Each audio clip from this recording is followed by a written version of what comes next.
Good morning dear students. तो आगे बढ़ते हैं। इससे पहले वाले लेक्चर में हमने कॉम्पटन इफेक्ट, हम जो टॉपिक कर रहे थे वो कौन सा था, कॉम्पटन इफेक्ट। इसको थ्योरेटिकली हमने कंप्लीट कर लिया था और हमने ये भी पता कर लिया कि जिस प्रकार आपका फोटो इलेक्ट्रिक इफेक्ट लाइट के पार्टिकल कैरेक्टर को एक प्रकार से डेमोन्स्ट्रेट कर रहा है या शो कर रहा है, उसी प्रकार से कॉम्पटन इफेक्ट भी लाइट के पार्टिकल कैरेक्टर को एक्सपेरिमेंटली प्रूफ कर रहा है। यानी इन दो एक्सपेरिमेंट के आधार पर आप ये कह सकते हो कि लाइट हैज़ पार्टिकल कैरेक्टर और पार्टिकल नेचर, और उसके बाद से ये प्रूफ हो गया कि लाइट हैज़ डुअल कैरेक्टर, क्योंकि वेव कैरेक्टर तो पहले से ही था जो हाइगन ने मॉडल दिया था। बाद में वो इंटरफेरेंस, डिफ्रैक्शन और फिर बाद में मैक्सवेल की जो इक्वेशंस थी, और मैक्सवेल इक्वेशंस जिसके अंतर्गत रेडिएशन को, लाइट भी क्या एक प्रकार की रेडिएशन थी, उसको क्या कहा गया था, वेव कैरेक्टर कहा गया था। तो वो सारी बातें हमने देख ली थी।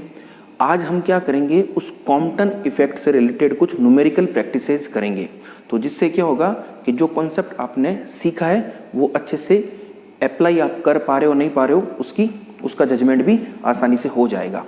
तो हमेशा की तरह वही, जब भी आप न्यूमेरिकल करो तो जो इंस्ट्रक्शन मैंने आपको पहले दिए हैं कि जब भी आप किसी टॉपिक को करो तो उसके अंतर्गत से जो मेन फॉर्मूला या मेन बातें उसको आप अलग से नोट कर लीजिए। तो जब कॉम्पटन इफेक्ट पढ़ा था तो कॉम्पटन इफेक्ट के अंतर्गत जो फॉर्मूले थे, कॉम्पटन शिफ्ट का ही था बेसिकली, वो आपने नोट कर लिए होंगे। अब हम एक एक क्वेश्चन को आगे बढ़ते हैं बिना टाइम वेस्ट किए, ताकि आपके काम आसानी से हो जाए। और इंस्ट्रक्शन आपके लिए वापस वही है कि जो न्यूमेरिकल लिखा गया है उसको पहले आप स्वयं पढ़िए। मैं तो इसको पूरा यहाँ सॉल्व करने वाला हूँ, लेकिन आप उस वीडियो को एक बार पॉज कर दीजिए और उस न्यूमेरिकल को स्वयं करने का प्रयास कीजिए।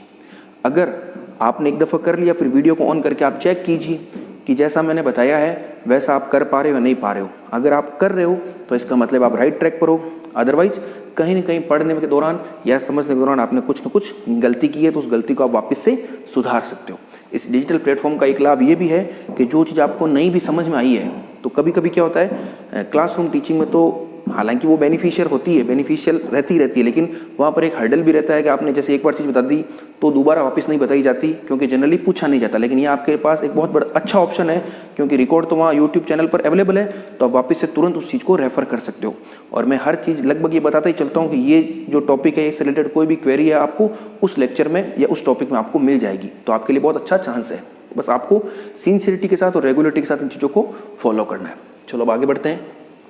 तो क्वेश्चन क्या कह रहा है, क्वेश्चन कह रहा है कॉम्पटन प्रकीर्णन में प्रतिक्षिप्त इलेक्ट्रॉन की गतिज ऊर्जा की गणना कीजिए यदि फोटोन का तरंग दैर्ध्य 3 एंगस्ट्रॉम तथा प्रकीर्णन कोण 90 डिग्री हो। ठीक है, क्वेश्चन को बड़े इत्मीनान से पढ़ते हैं। क्वेश्चन करने का तरीका क्या है कि क्या क्या डेटा या चीज़ें आपको दी गई है, आपको तो वो नोट कीजिए, फिर क्या निकालना है वो नोट कीजिए, और किस फॉर्मूले का या किस मेथड को यूज करते हुए आप उस चीज़ को फाइंड करोगे या निकालोगे वो आपको पता होना चाहिए। तो देखिए, ये क्वेश्चन तो आपको पता चल गया कॉम्पटन प्रकीर्णन का है। तो कॉम्पटन प्रकीर्णन के क्वेश्चन को जब भी करो, ठीक है ना, थ्योरी के एग्जाम में, ऑब्जेक्टिव एग्जाम की तो अलग बात, जब थ्योरी के एग्जाम में करो तो हमेशा एक चीज़ याद रखिए, चाहे वो छोटा क्वेश्चन हो चाहे बड़ा क्वेश्चन, आप छोटा सा साइड में डायग्राम जरूर बना दीजिए कॉम्पटन स्कैटरिंग का। जैसे आपके पास क्या था, ये इलेक्ट्रॉन था जो रेस्ट पोजिशन में था, इस पर क्या हुआ, एक एक्सरे फोटोन आएगा, ठीक है ना, और जैसे इससे टकराएगा तो ये अपनी एनर्जी इसको ट्रांसफर करेगा, जिससे इलेक्ट्रॉन क्या हो जाएगा, रिकॉइल हो जाएगा। क्या हो जाएगा, रिकॉइल हो जाएगा, और ये फोटोन क्या हो जाएगा, प्रतिक्षिप्त हो जाएगा। ठीक है ना, ये आपके हो जाएगा, ये एक्सरे कौन सी, इंसिडेंट, और ये स्कैटर्ड एक्सरे, और ये रिकॉइल इलेक्ट्रॉन। ठीक है, तो ये आपको डायग्राम हमेशा बनाना है। और आप चाहो तो एनर्जी भी लिख सकते हो। इसकी एनर्जी क्या होती है, इसकी एनर्जी होती है E = h न्यू, इसकी होगी E dash = h new dash, और इसकी एनर्जी आप E लिख दिया, E छोड़ दीजिए केवल, ठीक है ना। और ये तो रेस्ट में है, तो इसकी एनर्जी तो क्या होगी, इसकी एनर्जी होगी m0 c²। चलो इसको लिख देते हैं, E = m0² c4 + pe² c²। ये सब चीज़ आपको पता होनी चाहिए, बिल्कुल शॉर्ट में आप फटाफट कर दीजिए। अब आपसे पूछा क्या है, प्रतिक्षिप्त इलेक्ट्रॉन की गतिज ऊर्जा की गणना कीजिए। यानी ये जो इलेक्ट्रॉन यहाँ से प्रतिक्षिप्त हुआ है उसकी गतिज ऊर्जा की गणना कीजिए। और आपने कॉन्सेप्ट ये सीखा भी है, आपने क्या देखा है कि जब इंसिडेंट एक्सरेस इलेक्ट्रॉन के साथ टकराती है तो क्या होता है, ये जो स्कैटर्ड होगी एक्सरे, उसकी जो तरंग दैर्ध्य है वो आपको एक्सपेरिमेंटली कैसे मिलती है, चेंज मिलती है। यानी इसकी मान लो लैम्बडा थी सपोज करो, तो इसकी आपको क्या मिलेगी, लैम्बडा डैश मिलेगी। तो जब उसकी तरंग दैर्ध्य चेंज हो रही है, और चेंज क्या बेसिकली वो बढ़ रही है, यानी स्कैटर्ड एक्सरे की तरंग दैर्ध्य क्या हो रही है, अधिक है। अगर उसकी तरंग दैर्ध्य अधिक है तो उसकी आवृत्ति क्या होगी, कम होगी। अगर आवृत्ति कम है तो ऊर्जा कम है। यानी इंसिडेंट एक्सरे की ऊर्जा स्कैटर्ड एक्सरे की ऊर्जा से ज्यादा है, या स्कैटर्ड एक्सरे की ऊर्जा इंसिडेंट एक्सरे की ऊर्जा से कम है। तो वो जो एनर्जी लॉस है वो आपको कहाँ दिखाई दे रहा है, क्योंकि एनर्जी तो हमेशा कंजर्व रहती है, तो वो एनर्जी लॉस आपको दिखाई देगा इस kinetic energy of this recoil electron. यानी जो ऊर्जा हास होगा, उस ऊर्जा हास के कारण इस इलेक्ट्रॉन को क्या मिल जाएगी, गतिज ऊर्जा मिल जाएगी। उसी वजह से वो क्या होगा, प्रतिक्षिप्त होगा। तो प्रतिक्षिप्त इलेक्ट्रॉन की जो गतिज ऊर्जा है आप आराम से जानते हो, हम ऐसा लिख सकते हैं, प्रतिक्षिप्त इलेक्ट्रॉन की गतिज ऊर्जा, कॉन्सेप्ट से आप क्या जानते हो, काइनेटिक एनर्जी ऑफ इलेक्ट्रॉन। मैं ऐसे लिख देता हूं, वो क्या होगी, H new minus H new dash. चूंकि आपको क्वेश्चन में तरंग दैर्ध्य के रूप में है, तो इसको आप ऐसे भी लिख सकते हो, या इसको आप ऐसे भी लिख सकते हो, एच कॉमन आ गया, सी अपॉन लैम्बडा माइनस क्या होता है आपका, nu lambda is equal to c, तो न्यू इजिकल टू सी अपॉन लैम्बडा। तो यहाँ से c upon lambda minus c upon lambda dash. इसको मैं थोड़ा सॉल्व कर लेता हूँ, as c lambda dash minus lambda upon lambda dash. और आप जानते हो कि लैम्बडा डैश माइनस लैम्बडा क्या होता है, आप क्या जानते हो, एस सी ये होता है आपका डेल्टा लैम्बडा, जिसको आप क्या कहते हो, कॉम्पटन शिफ्ट। डेल्टा लैम्बडा को आप क्या कहते हो, कॉम्पटन शिफ्ट। तो ये आपको पता है, यानी अब आपको तो डेल्टा लैम्बडा चाहिए और एक लैम्बडा डैश चाहिए। ठीक है, अब आपको दिया क्या गया है, गिवन क्या है आपको, गिवन है लैम्बडा, वो कितना है 3 एंगस्ट्रॉम, और प्रकीर्णन कोण यानी फाई वो आपका कितना है 90 डिग्री। अब आपको ये भी पता है कॉम्पटन विस्थापन का सूत्र आप जानते हो, आप लिखोगे we know that delta lambda is equal to 0.0242 minus cos phi angstrom. आगे एंगस्ट्रॉम जरूर लिखना, क्योंकि ये जो मान आया था आपका h अपॉन एम नॉट सी, यहाँ पर क्या फैक्टर था, यहाँ पर फैक्टर था h अपॉन एम नॉट सी। जब उसको आपने सॉल्व किया तो मान आया 0.242 एंगस्ट्रॉम, तो इसलिए आगे एंगस्ट्रॉम लिखिए। जहाँ फाई क्या आपका, फाई है प्रकीर्णन कोण, इस तरह से पूरा लिखिए आप, प्रकीर्णन कोण। अब आपको दिया क्या गया है, फाई दिया गया है 90 डिग्री, तो उससे आपके डेल्टा लैम्बडा क्या निकल जाएगा, cos 90 होता है 0, तो ये सिंपली क्या बच जाएगा 0.0242 एंगस्ट्रॉम। तो ये डेल्टा लैम्बडा आपको यहाँ मिल गया। ठीक है, अब लैम्बडा डैश चाहिए। अब आपको पता है कि जो डेल्टा लैम्बडा होता है वो क्या होता है, लैम्बडा डैश माइनस लैम्बडा। तो यहाँ से मैं ऐसा लिख सकता हूँ क्या, lambda dash is equal to lambda plus delta lambda. Lambda dash is equal to क्या हो जाएगा, लैम्बडा प्लस डेल्टा लैम्बडा। तो देखिए आप आराम से देखना मैं क्या बताना चाह रहा हूँ। अब kinetic energy of electron is equal to S C delta lambda upon lambda और लैम्बडा डैश। लैम्बडा और लैम्बडा डैश क्या है आपका, लैम्बडा प्लस डेल्टा लैम्बडा। अब देखिए यह एक छोटी सी चीज़ जिसको आपको समझना है, डेल्टा लैम्बडा है वो लैम्बडा की तुलना में उसका मान क्या है, बहुत कम है। आप देखिए लैम्बडा आपका कितना दे रखा है 3 एंगस्ट्रॉम, आपको लैम्बडा कितना दे रखा है 3 एंगस्ट्रॉम दे रखा है, और डेल्टा लैम्बडा आपके कितना है 0.0242। तो लैम्बडा में बहुत छोटी राशि जुड़ेगी तो उसका मान लगभग क्या रहेगा, लैम्बडा के बराबर ही रहेगा। तो ये जो क्वांटिटी है लैम्बडा प्लस डेल्टा लैम्बडा, इसको मैं लैम्बडा के बराबर मान सकता हूं। तो मैं क्या लिख सकता हूं, आप देखना एस सी डेल्टा लैम्बडा, ये लैम्बडा, और इसको मैं लैम्बडा मान सकता हूं, क्योंकि बहुत बड़ी राशि में अगर आप कोई छोटी राशि जोड़ते हो तो उस राशि के मान में विशेष परिवर्तन नहीं होता है। ठीक है, तो लैम्बडा प्लस डेल्टा लैम्बडा को मैं क्या लिख सकता हूं, लैम्बडा लिख सकता हूं। तो अल्टीमेटली आपके फॉर्मूला क्या हो गया, S C delta lambda upon lambda square. तो ये क्या है आपका प्रत्यक्षिप्त इलेक्ट्रॉन की गतिज ऊर्जा। अब एच का मान आप जानते हो, सी का मान आप जानते हो, डेल्टा लैम्बडा आपके ये रहा निकाला हुआ, और लैम्बडा आपको गिवन है, सब कुछ वैल्यू आपको दे रखी है। अब आपको सिंपली मान रखना है और इसको सॉल्व करना है, और सॉल्व करके आपको आंसर निकालना है। इसका आंसर मैं आपको बता देता हूँ, इसका आंसर क्या आएगा, आप आराम से इसको चेक कर लीजिएगा। इसका जो आंसर आएगा फाइनली जो इसका आंसर आएगा वो आएगा 33.28 इलेक्ट्रॉन वोल्ट। ठीक है ना, 33.28 0.8 इलेक्ट्रॉन वोल्ट, ये इसका फाइनल आंसर आएगा। तो आप मान रख के चेक कर लीजिए, अगर ये आ रहा है तो इसका मतलब आपके सही और आएगा ही आएगा निश्चित रूप से। बस अब तो ये न्यूमेरिकल कैलकुलेशन है, आपको यहाँ तक पहुँचना था। तो बिल्कुल किस तरह से न्यूमेरिकल को आपको सॉल्व करना है मैंने आपको पूरा बता दिया। बिल्कुल इजी क्वेश्चन था, लेकिन मैंने पूरा लिख करके बताया आपको, हर एक कॉन्सेप्ट इसके अंतर्गत जो था मैंने क्लियर कर दिया। इसी प्रकार से न्यूमेरिकल आपको करना है। जब आप शुरुआती स्टेज पर न्यूमेरिकल की प्रैक्टिस करोगे तो आपको इसी तरह से एक एक चीज करनी है। शुरुआती स्तर पर न्यूमेरिकल को आप जंप करने का प्रयास बिल्कुल मत कीजिए। अगर आपके इनिशियल क्लासेज यानी फर्स्ट ईयर सेकेंड ईयर में न्यूमेरिकल की अच्छी प्रैक्टिस है तब कोई दिक्कत नहीं, लेकिन अगर प्रैक्टिस नहीं है तो आप इसी तरह से कीजिए। आप ये मान के चलिए कि धीरे धीरे कुछ दिनों में, कुछ सप्ताह के अंतर्गत हम इतनी अच्छी प्रैक्टिस कर लेंगे कि हर न्यूमेरिकल आपके टिप्स पर होगा। और ऑब्जेक्टिव एग्जाम में तो मैक्सिमम क्वेश्चन तो आप बिना पेन उठाए, मैं जो शब्द काम में ले रहा हूँ वो ले रहा हूँ, बिना पेन उठाई आप केवल क्वेश्चन को पढ़ के और अपने संचित ज्ञान के आधार पर ऑप्शन को देख करके ही सॉल्व कर लोगे, ठीक है ना। तो इसलिए घबराने की आवश्यकता बिल्कुल नहीं है। इसी प्लेटफॉर्म हम साथ साथ प्रैक्टिस करते चलेंगे। तो ये क्वेश्चन था। अब इसी प्रकार के एक दो क्वेश्चन हम और करते हैं ताकि हमारी प्रैक्टिस और अच्छी हो जाए। तो नेक्स्ट क्वेश्चन को हम देखते हैं। क्वेश्चन क्या कह रहा है?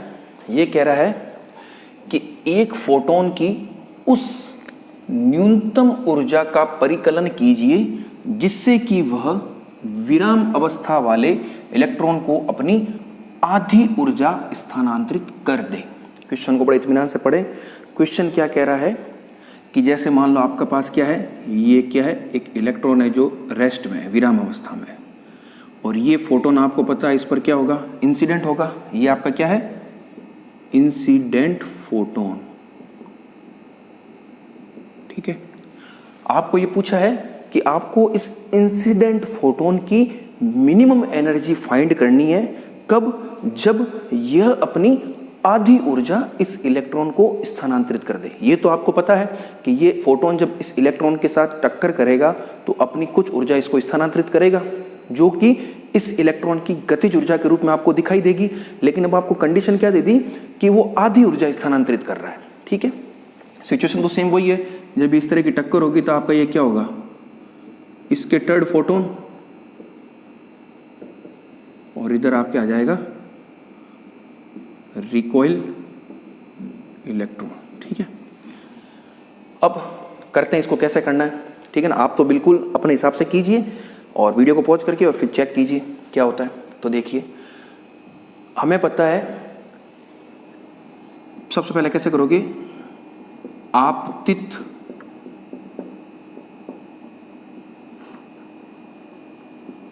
फोटोन की ऊर्जा, मैं इसको क्या लिख सकता हूं, ई फोटोन, वो क्या होगी, एच न्यू होगी। जहां न्यू क्या है, फ्रीक्वेंसी ऑफ इंसिडेंट फोटोन। अब प्रकिरणित फोटोन की ऊर्जा, उसको मैं क्या लिख सकता हूं, ई डैश लिख दूं, मान लो ई डैश फोटोन, ये क्या होगी, एच न्यू डैश। इस एच न्यू का आप क्या लिख सकते हो, एस सी बाई लैम्बडा भी लिख सकते हो, और इसको S C by lambda dash भी आप लिख सकते हो। ये तो हम जानते हैं बिल्कुल। अब देखो, ये आपको क्या कह रहा है कि जब इस प्रकार से ये टक्कर होगी तो आपको क्या ज्ञात करना है, इस इंसिडेंट फोटोन की मिनिमम एनर्जी फाइंड करनी है। मिनिमम एनर्जी जब यह अपनी आधी ऊर्जा इस इलेक्ट्रॉन को स्थानांतरित कर दे। तो मान लो इलेक्ट्रॉन को आधी ऊर्जा स्थानांतरित करेगा तो आधी ऊर्जा इसके पास बचेगी। जैसे मान लो ये एच न्यू था तो इसका आधा भाग इसको चला गया, आधा भाग स्कैटर्ड फोटोन के पास रहेगा। तो जो कंडीशन आपको क्वेश्चन में दे रखी है, मैं ऐसे लिख सकता हूं, प्रश्नानुसार या according to the question we can write. प्रश्नानुसार हम क्या लिख सकते हैं, E dash photon is equal to E photon by 2। आप समझे इस चीज को, क्योंकि आधी ऊर्जा इसके पास चली गई तो आधी ऊर्जा किसके पास होगी, स्कैटर्ड फोटोन के पास। तो स्कैटर्ड फोटोन की जो ऊर्जा है वो इंसिडेंट फोटोन की ऊर्जा की हाफ होगी। तो यहां से आप क्या चीज निकाल सकते हो, S C upon lambda dash is equal to S C upon lambda by 2, क्योंकि ये 2 है। तो यहां से आपकी रिजल्ट आ गया lambda dash is equal to 2 lambda. ये रिजल्ट एक आपके मिल गया। अब इसको कैसे यूज करना है अभी आपको पता चल जाएगा। तो एक रिजल्ट तो आपका ये आ गया। अब आपको एक फॉर्मूला आप जानते हो, क्या जानते हो आप, ये जानते हो कॉम्पटन विस्थापन, वो क्या होता है आपका, वो होता है delta lambda is equal to lambda lambda dash minus lambda और 0.0242 माइनस कोस फाई एंगस्ट्रॉम, ये होता है।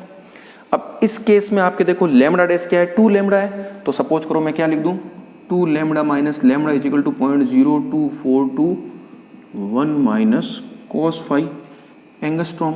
तो यहाँ से आपके क्या आ गया, lambda is equal to 0.0242 minus cos phi angstrom, ये इक्वेशन नंबर 2। ये आपने किसका मान निकाल लिया, लैम्बडा का। लैम्बडा क्या है, लैम्बडा है आपतित फोटोन की तरंग दैर्ध्य है। या ध्यान रखिए लैम्बडा क्या है, आपतित फोटोन की तरंग दैर्ध्य है। और ये कब ज्ञात की है, जब ये कंडीशन है, क्योंकि ये हमने लैम्बडा डैश का मान 2 लैम्बडा किस स्थिति में रखा है, तब रखा है जब ये फोटोन अपनी आधी ऊर्जा इसको स्थानांतरित कर रहा है। हर एक केस के लिए नहीं है, इस केस के लिए ये मान आया है। तो आपके पास लैम्बडा आ गया। अब देखो क्वेश्चन क्या पूछ रहा है, क्वेश्चन पूछ रहा है फोटोन की न्यूनतम ऊर्जा जब ये कंडीशन हो। तो फोटोन की ऊर्जा क्या होती है, आप देखो यहां देखिए, मैं यहां लिख रहा हूं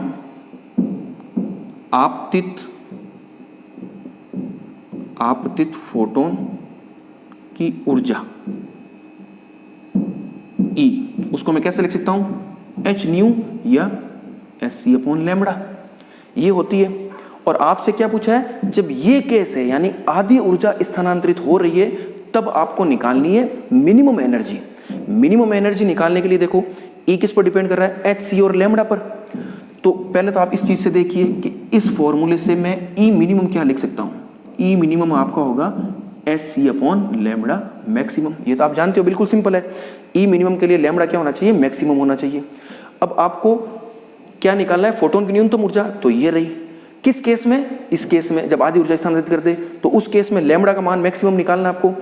तो आप क्या लिखोगे, आपको लैम्बडा मैक्सिमम चाहिए, ठीक है ना, इस केस के लिए। तो लैम्बडा मैक्सिमम कहां से लाओगे, यहां से लाओगे। लैम्बडा आपको दे रखा है, इसका अधिकतम मान कब होगा, जब फाई आपके क्या होगा, 180 होगा। ध्यान से समझिएगा, for lambda is equal to lambda maximum phi must be pi, जिससे lambda maximum is equal to क्या हो जाएगा, ये माइनस माइनस 1 यानी 2 हो जाएगा। तो इसको मैं क्या लिख सकता हूं, 0.0484 एंगस्ट्रॉम। ये लैम्बडा मैक्सिमम है किस स्थिति में, जो गिवन कंडीशन है। अब लैम्बडा मैक्सिमम आ गया इस केस के लिए, और इसी केस के लिए आपको न्यूनतम ऊर्जा निकालनी है फोटोन की। तो ये रहा फॉर्मूला। तो आपका E मिनिमम क्या हो जाएगा, E मिनिमम हो जाएगा SC अपॉन 0.0484 और ये आपका एंगस्ट्रॉम भाई। अब आप आराम से मान रखिए H का, C का, और मान रख करके सॉल्व करोगे तो आपके E मिनिमम का मान आ जाएगा, मैं सीधा लिख देता हूं यहां पर, E मिनिमम आएगा 256 kilo electron volt, 256 kilo electron volt. अब ये कैसे आएगा, सब ये जो भी यूनिट वगैरह वो आप आराम से एडजस्ट करके देख लीजिएगा, ठीक है ना। तो तरीका मैंने आपको बता दिया, इस प्रकार से न्यूमेरिकल को सॉल्व करना है। और ये बहुत इंपॉर्टेंट, और पूरी की पूरी जो आपने कॉम्पटन इफेक्ट के कॉन्सेप्ट को सीखा है उसका पूरा यूज हो रहा है। ये देखिए, आपतित फोटोन, प्रकीर्णित फोटोन के बारे में जानकारी, फिर जो क्वेश्चन दे रहा है उससे आप कैसे एडजस्ट कर रहे हो, फिर कॉम्पटन विस्थापन का फॉर्मूला काम में आ गया, फिर किस प्रकार से E मिनिमम और लैम्बडा मैक्सिमम आप काम में ले रहे हो, वो सारा आ गया। तो वेरी इंपॉर्टेंट न्यूमेरिकल है, और एग्जाम में काफ़ी बार पूछा गया है, आपके BSc के एग्जाम में भी और कॉम्पिटिटिव एग्जाम के हिसाब से भी वेरी इंपॉर्टेंट है। आंसर मैंने लिख दिया, आंसर आप अपना चेक कर सकते हो। तो ये न्यूमेरिकल भी था जिसको हमने देख लिया, ठीक है। अब कुछ और न्यूमेरिकल ट्राई करते हैं, बहुत इंटरेस्टिंग सेशन होने वाला है ये। आप बस इस चीज़ को ध्यान से पढ़ते रहिए और समझते रहिए।